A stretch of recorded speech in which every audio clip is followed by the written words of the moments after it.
বিশ্বাস করুন, আমাকে আর আপনাকে যেতে হবে। আমি চাই বা আপনি না চান, আমাকে আপনাকে যেতেই হবে। যেতে হবে এই পৃথিবী ছেড়ে, আজীবনের জন্য। শুধু আমি আর আপনি নয়, সঙ্গে নিয়ে যাব আমরা আমাদের সমস্ত আগামীকেও। প্রকৃতি, না না, তার কিছু হবে না। পাখি, পশু, অন্যান্য তাদেরও কিছু হবে না। আমাকে আপনাকে যেতে হবে বস। রেডি আছে বাস? আপনি কি রেডি যাওয়ার জন্য? নাকি আপনার আজকে আমডালটা এখনো বাকি আছে এই গরমে? নাকি এখনো অনেক প্রতিশ্রুতি পূর্ণ করা রয়েছে? নাকি ভোট দেওয়া রয়েছে এমন কোনো নেতাকে যাকে জেতালে আখিরে আপনার লাভ? দেখুন, আপনি যাই ভাবুন না কেন, আপনাকে বস যেতে হবে। কারণ আপনি প্রতিশ্রুতি ভঙ্গ করেছেন। পাপ, না না না, ওসব পাপ টাপ বলে লাভ নেই। পাপ করেছেন কি পূর্ণ করেছেন সত্যি কিছু যায় আসে না। প্রকৃতি আপনাকে বলছে আপনাকে যেতে হবে বস। কারণ যে সময়টা দেওয়া হয়েছিল, সেই সময়ের মধ্যে আপনার যেটা করণীয় ছিল সেটা করেননি। আসলে কি জানেন তো, আমরা আফিন খেয়ে বসে রয়েছি। আফিনের নেশা বোঝেন? যে নেশায় আপনি বুঝেও কিছু বোঝেন না। যেমন আজকের এই ভিডিওটা আপনি কিছুটা দেখার পর আপনি স্কিপ করে চলে যাবেন, যে এটা ভাববেন যে দোষ আমি কি না কি বলছি আমি। আজকের এই ভিডিওটা হয়তো সবার জন্য নয়, কিছু কিছু লোকের হয়তো স্কিপ করার জন্য আমার এই ভিডিওটা। আজকে আমার এই ভিডিওটা এমন কিছু মানুষের জন্য যারা সত্যি এই জীবনটাকে বুঝতে শিখেছেন, যারা একটুও বুঝতে শিখেছেন, তারা আমার এই ভিডিওর মানেটা বুঝতে পারবেন। শুরুতে বললাম যে বস আপনাকে যেতে হবে, সত্যিই যেতে হবে। আফিনের নেশাটা অনেকটা এরকম যে আমরা জানি, হয়তো সবাই নাও জানতে পারে। বেসিক্যালি একটা গোলাকার বল বলে চালিয়ে দিই, বাট গোলাকার একটা অগ্নিপিণ্ড, যার চারপাশটা অনেক দিন ধরে, কোটি কোটি কোটি কোটি বছর ধরে কোল্ড হতে হতে হতে হতে সেটাকে শক্ত মাটির আকার ধারণ করেছে। তার উপরে গাছপালা, তার উপরে এই বিশ্বভুবন, তার উপরে আমি আপনি, আমাদের নানা রকম কেচ্ছা কেলেঙ্কারি, আমাদের ইচ্ছা, সব ভালোবাসা, আমাদের কান্না, আমাদের দুঃখ, আমাদের সমস্ত কিছু, মারামারি ঝগড়া, রাজনীতি, গদি, সমস্ত কিছু আমরা ভুলে যাই মাঝে মাঝে। এই যে গোলকটা, তার বাইরে কোটি কোটি কোটি কোটি কোটি কোটি কিলোমিটার পর্যন্ত কিচ্ছু নেই। হাজার হাজার হাজার আলোকবর্ষ দূর পর্যন্ত কিচ্ছু নেই। যা আছে তা আমার না আপনার। অন্ধকার, যত মাইলের পর মাইলের পর মাইল যাবেন, অন্ধকার অন্ধকার অন্ধকার আর অন্ধকার। আজও পর্যন্ত ঠিকঠাক মাপাও সম্ভব হয়নি, এতটাই দূরত্ব। এই গোলকের মধ্যে আমার আপনার সংসার, যেখানে এত লড়াই, এত ঝগড়া, এত মারামারি, ঠিক আছে, তাও সেটা মেনে নেওয়া যেত।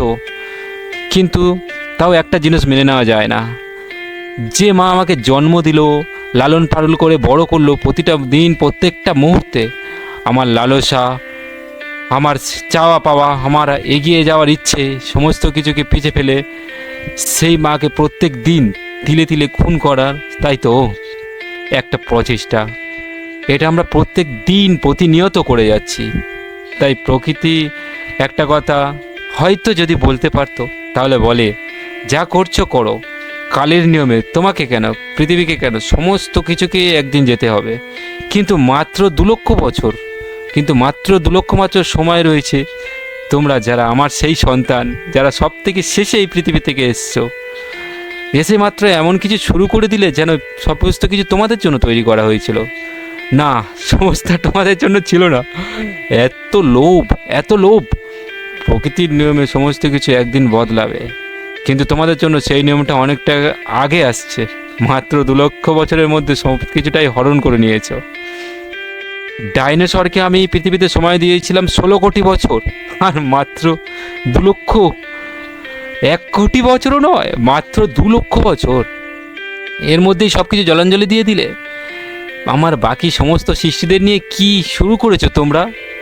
আমি প্রকৃতি, আমি বদলা নিই না, আমি শুধু নিজের নিয়মে বদলে যাই।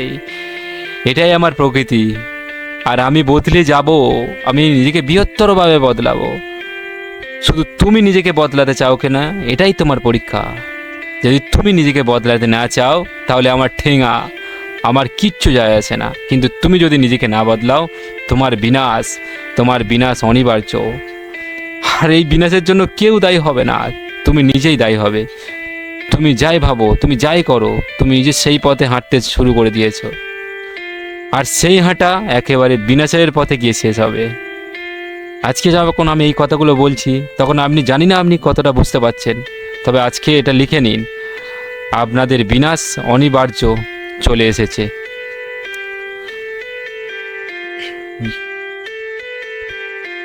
সারা দিন যদি আপনি টিভির সামনে বসে থাকেন, প্রাকৃতিক সমস্যা নিয়ে কেউ কথা বলছে না। কেউ কথা বলছে? কেউ বলছে না। মানুষের অস্তিত্ব ক্ষতিগ্রস্ত হচ্ছে দিনে দিনে, কালে কালে, কালের নিয়মে, কিন্তু কেউ কথা বলছে না। আমরা এখনও সেই ক্ষমতার লড়াই, দম্ভের মধ্যেই রয়েছি, কিন্তু প্রকৃতি তার গ্লোবাল ওয়ার্মিংয়ের থাবা পরের দিন, দিনের পর সে বসে রয়েছে, বসেই চলেছে। আর দেখো, দিনের পর দিন আমাদের প্রকৃতি উষ্ণায়ন হচ্ছে, সবাই আমরা এই উষ্ণায়ন নিয়ে কথা বলছি, কিন্তু এই গ্লোবাল নিয়ে কেউ কথা বলছি না, এই পৃথিবীর এনভায়রনমেন্ট নিয়ে কথা বলছি না। প্রকৃতিকে ভালোবাসতে শিখুন। প্রকৃতি আলটিমেটলি আমাদের সমস্ত কিছু, আমাদের যে ইজম, আমাদের যে হিউম্যানিজম, সেটাকে সে ধরে রাখতে পারে একমাত্র প্রকৃতি। আমার কোনো উন্নয়নের পরিকল্পনাই কাজে লাগবে না এই প্রকৃতিকে বাদ দিয়ে। আমাদের কাছে যদি অক্সিজেন না থাকে তো আমরা উন্নয়ন দিয়ে করবোটা কি? আমাদের কাছে যদি খাদ্যও না থাকে তাহলে আমরা কি করব এই উন্নয়ন দিয়ে? আমরা যদি খেতে না পাই, আমরা যদি খিদেতে মরে যাই, তাহলে আমরা কি করব এই উন্নয়ন দিয়ে? আমরা গাছ কেটে ফেলছি, দিনের পর দিন বিল্ডিং বানিয়েই চলেছি, গাছ কেটে চলেছি, আমরা একটা গাছও লাগাচ্ছি না। ঠিক আছে, যে গাছ অক্সিজেন দেয় সে তো আমার বন্ধুই হবে, সে কেন আমার ক্ষতি চাইবে? কিন্তু তারপরেও আমরা তাকে কেটে যাচ্ছি। সে আমাদের প্রকৃতই বন্ধু, কিন্তু আমরা সেটা কখনোই বুঝি না। ঠিক আছে, তারপরে একটা জিনিস, আমরা নিজেরাই গাছের পাতা পড়া নিয়ে মারামারি করতে শুরু করে দিই। ঠিক আছে, কিন্তু যেটাকে আমাদের সব থেকে বেশি ভালোবাসা উচিত ছিল, আমরা সেটাকে নিয়েই ঝগড়া করছি।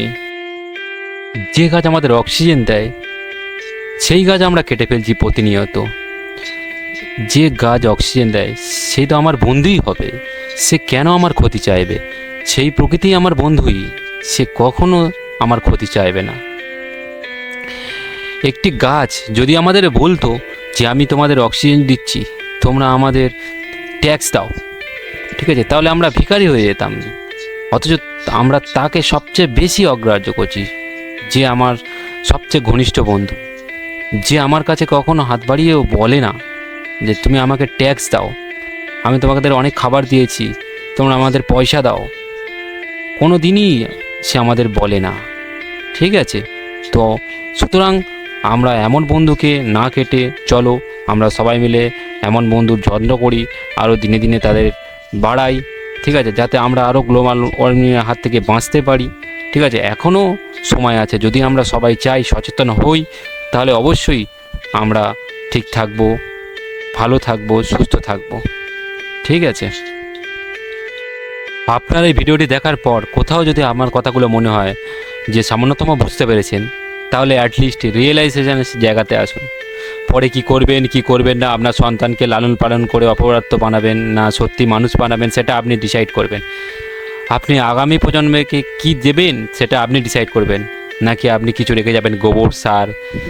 কিন্তু এই প্রকৃতি আমার আপনার উপরে ডিপেন্ড করে বসে নেই, সে বদলে যাবে কালের নিয়মে। আর কালের নিয়ম এটাই, প্রকৃতিকে বলা হয়, প্রকৃতি কোনো কনসিকুয়েন্স ও কোনো বদলা নেই তার, প্রকৃতিকে বদলে যাওয়াটাই তার ভবিতব্য। আর এর সঙ্গে আপনি নিজেকে বদলাতে পারেন কি না, এটাই হলো আপনার আমার চ্যালেঞ্জ। আর প্রকৃতির বাকি প্রাণীদের নিয়ে ভাববেন না, ওরা ওদের নিজের মতো বদলে যাবেন, কারণ ওরা প্রকৃতিকে অনেক বেশি ভালোভাবে চেনে, ওরা ওদের মাকে বোঝে, কিন্তু আমরা ঠ্যাঙ্গা বুঝি। আমার এই ভিডিওটাকে যদি আপনার ভালো লেগে থাকে, যদি আপনি একটু বোঝেন, তাহলে প্লিজ এই ভিডিওটাকে শেয়ার করুন, লাইক করুন, কমেন্ট করুন। ঠিক আছে, আর আমাদের বেল আইকন বাজিয়ে আমাদের পাশে থাকুন।